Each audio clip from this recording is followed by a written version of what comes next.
thought it was time for some Ortiz. So this is Recercada Segunda. I love the whole of Ortiz's collection, the divisions over ground basses and the ones over madrigals. This one is a division, a set of divisions on a ground. I just love the way he plays about with particularly rhythmic things over what becomes a very expected harmony, but he just seems to be able to get endlessly more inventive.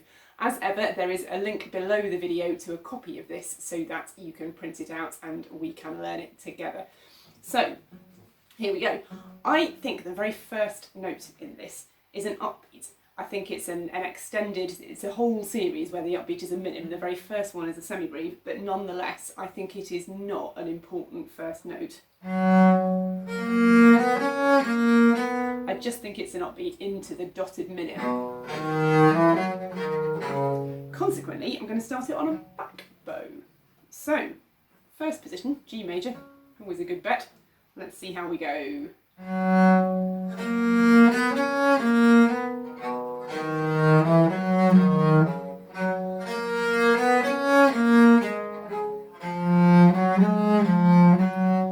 There's a few things to tell you about already in there, aren't there? So, right at the very beginning, you can put down the G and the B at the same time. I would use a fourth finger for this. There's a lot of places where you only get as high as the top string, and although it's the height of the phrase, somehow if you play it as an open string it does seem to stick out slightly more than I think is necessary. So I would use a lot of fours in this. F natural, possibly a 3 on the G, possibly a 2 if you're just thinking of extending backwards. It doesn't matter. Choose and write it in. 1 on the D, whichever you've done. That's a bar. This is in bar 4. You can bar your first finger across the D to the F sharp. And again a 4. And notice how perfectly the bowing is working out. Having started that first note on a back bow, all of these upbeats are coming out backwards from here onwards. Let's go from the top together. I'm going to count this in semibreves, 3 semibreves in a bar. That might sound terrifying, trust me, it is definitely the way to go, and when we get quicker there won't be time to count anything else. So 3 semibreves, 1, 2, 3, and 1.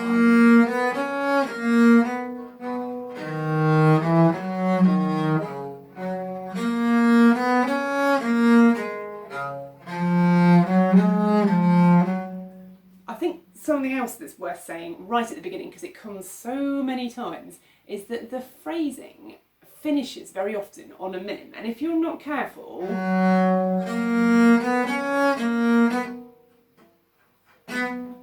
you sound like somebody's just kind of chopped you off in the middle. So you've got to make that last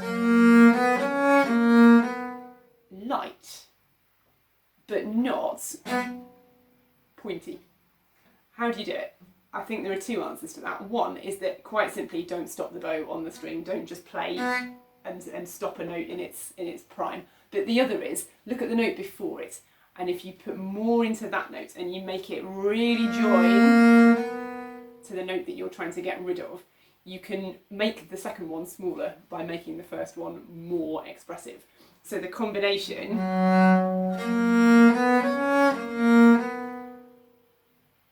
do you see what I mean about that one having more in it? And that just being light rather than thinking of it short and staccato.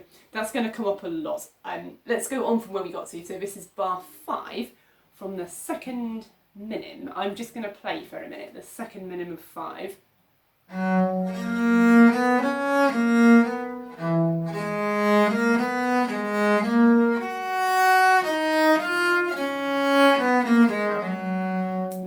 There. So a lot more of starting these on a back bow and that little minim at the end of the phrase. You need to reach back for the F natural again, don't you, in 6? But I'd come straight back to first position. Bar 7. Really important you leave the B down while you reach for the top G.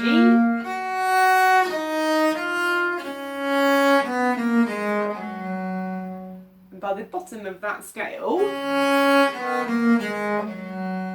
that bottom note, that bottom G, just don't make too much of it, that final minim. Shall we go from bar 5, from the second minim of the bar? It's a back bow, but it's not a big back bow, it's a little kind of upbeat. Bar 5, and 1. Reach back. Hold this down.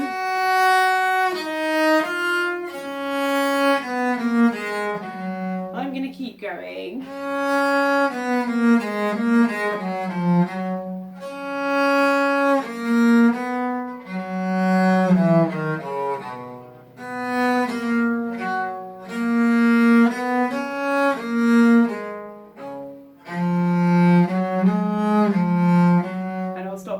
Because again, there's a lot to think about in here. So one of the biggest problems in this is that the bowing is always backwards. And the problem is that every time you correct it, 30 seconds, not even 30 seconds later, you're backwards again. So you've got to decide how much of it can you live with being backwards and how much of it do you want to correct every time it comes. So in bar 8, that top D comes out on a back bow and all your crotchets the wrong way round. But you end up really nicely at the tip.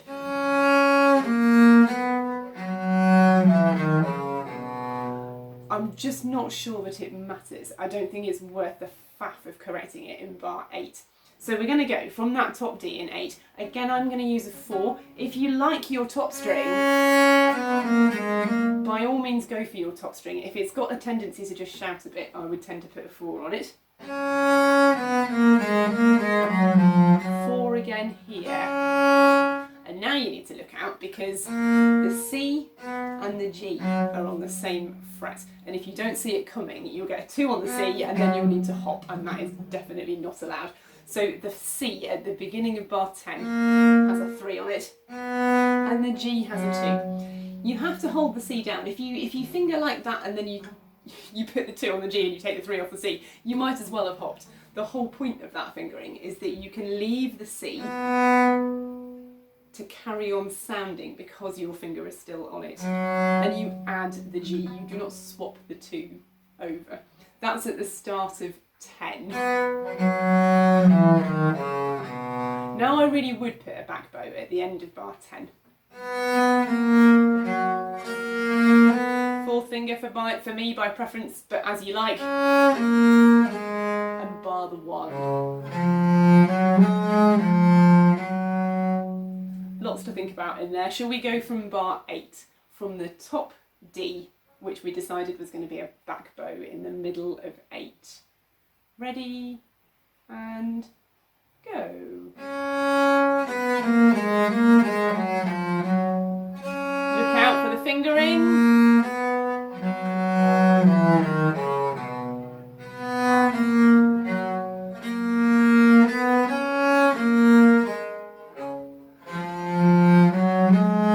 Let's keep going.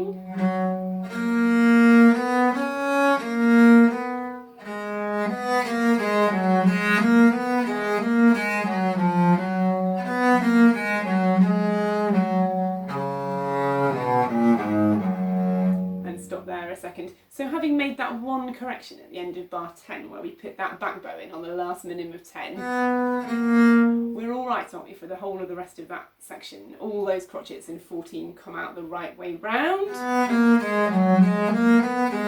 and they should come in the top third of the bow.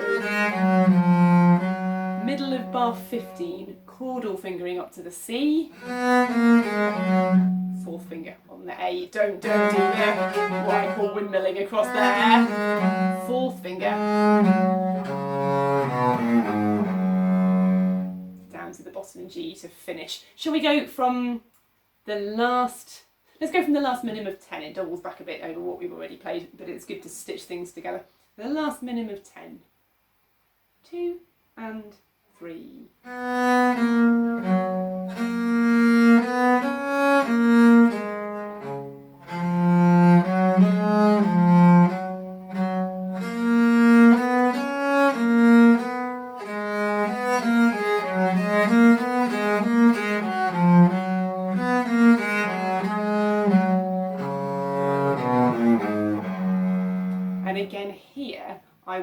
a correction. So the next section, the last minim of 16, I would start on a back bow.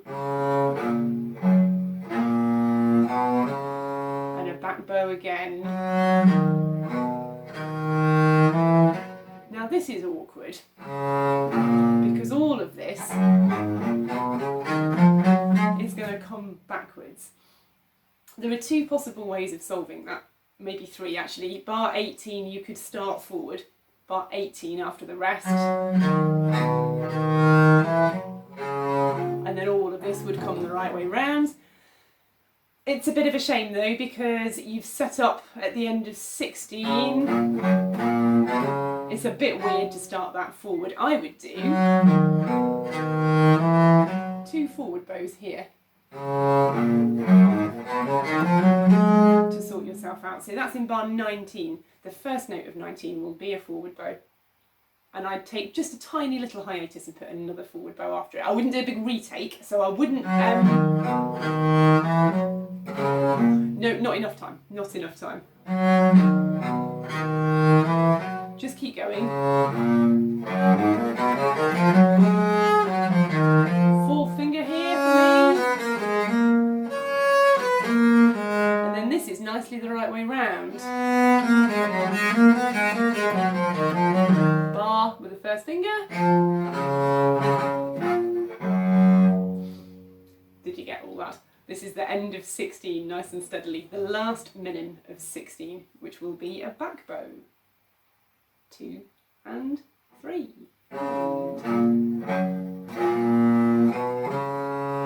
Back bow. Another push.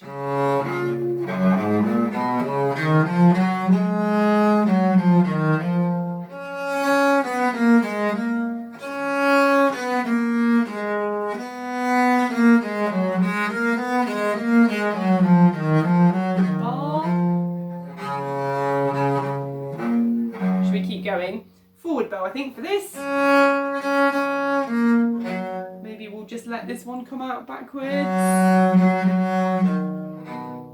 But then a back here.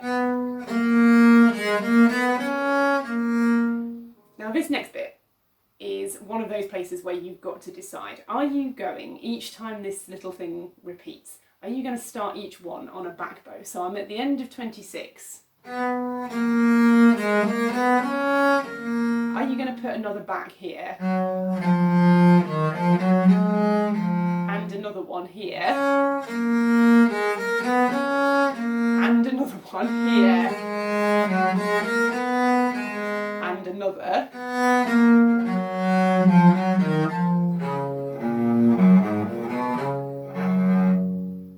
Possibly. Depends slightly on how fast you're intending to play it at the end. Your alternative is to start the end of 26 on a back bow like we did. This one comes the wrong way round. This is okay.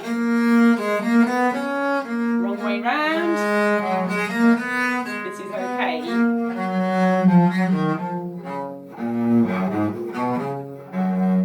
So you're 50-50, the right way round and not, if you don't bother to tuck and correct. I think if you're going to play it at speed, it might not be worth doing all of those back bows. But if you're going to learn it steadily, I think it would be good practice to see the last minim of each bar as an upbeat. So let's try it from the end of 26, and we'll put little back bows at the end of every single bar where that repeated phrase comes, and see what you think. End of 26 coming up. So 2 and 3 and 1. Tuck this in. And this. And again. And one more.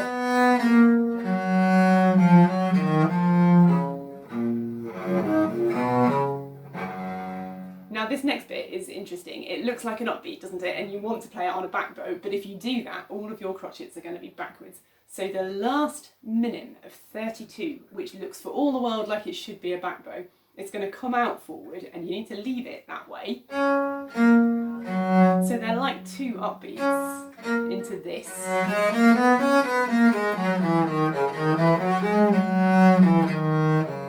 And it gets you right at the tip of the bow, just where you want to be, and all the right way round. Just need to have a bit of a fingering think. So the same place, first position. You have to reach back for this. If you think about first position and reaching back, your first finger is going to be doing a bit of a dance between the D and the F natural. So I would be tempted, having reached back for the F natural, put a 2 on the D, 1 on the F natural, and then sort yourself out. Does that make sense? I'm coming down the scale in the middle of 33. Going to start on the D, reach back, 2, 1, 2, 4, and we're back in first position.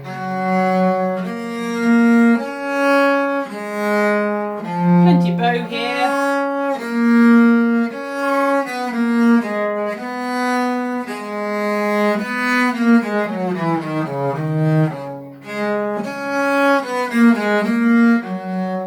So in that long tied section, it's a great rhythmic bit, this from 35. Just use plenty of bow. And perhaps vary it a bit, go more for the top notes and slightly less for the lower ones. And fingering, I think, is reasonably obvious in there. So 39 we've got to think about a bit. F natural. Now I would do this with a 1, a 3 for the E instead of crossing over, because you're going to come straight back to that D. And I think, again, when we're quicker, there isn't time. It's so untidy. So this is 39, 1 on the D, 3 for the E, 1 on the D, and then a back, I think, in there. Does that make sense? End of 39, nice forward bow. And it sets you up nicely, back bow on the bottom G here. And a nice forward comes out there. And then in 42, I would do whichever position you're in. I happen to be in half there. I play the E on the C string, so with a 4th finger in my case. If you're in first position and reaching back, play it with a 3. But again, just don't do the windmilling across the 2. Shall we go from, let's go from the end of 32. The end of 32, right at the tip of the bow. Starting, I think, with a 4. So it goes 2 and 3.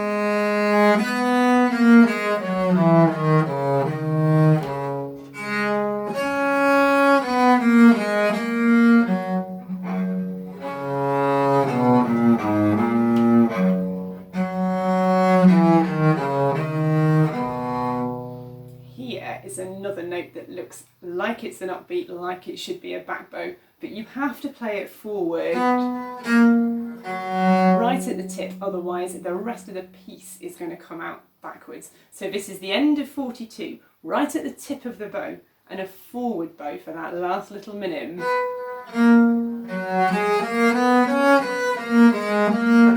4.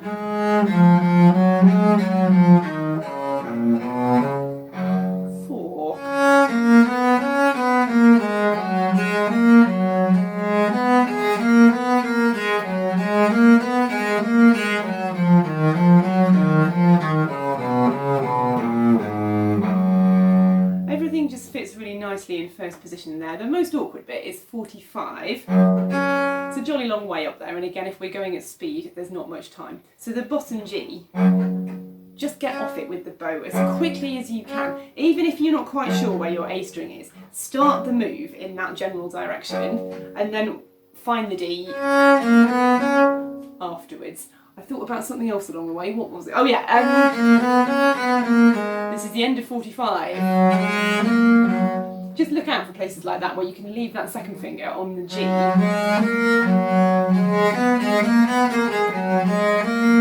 So not taking everything off as soon as you've put it down. Should we just finish that ending together? This is the upbeat to 43. So the last minim in 42. We're at the tip of the bow. 2 little lifted light minims. 2 and 3.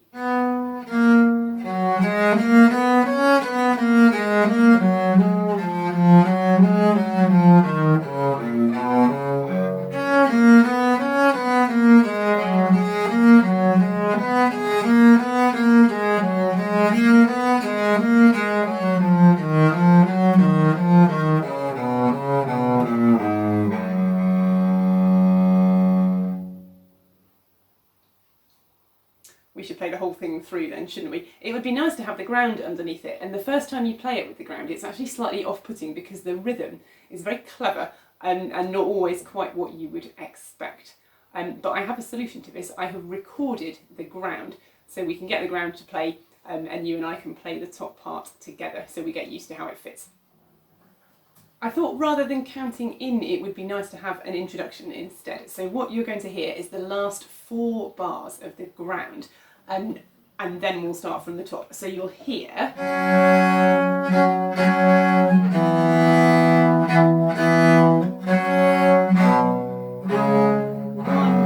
2, 3, then we kick off from the beginning and the ground will carry on. So I hope that makes sense. We'll just press play. See you at the end.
It's a great piece, isn't it? It's just got such fantastic rhythmic energy. I think it should go quicker than that. Shall we try it?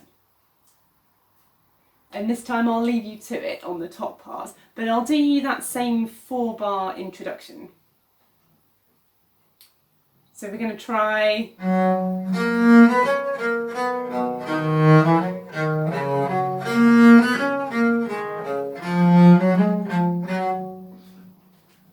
Four bars in. Here we go.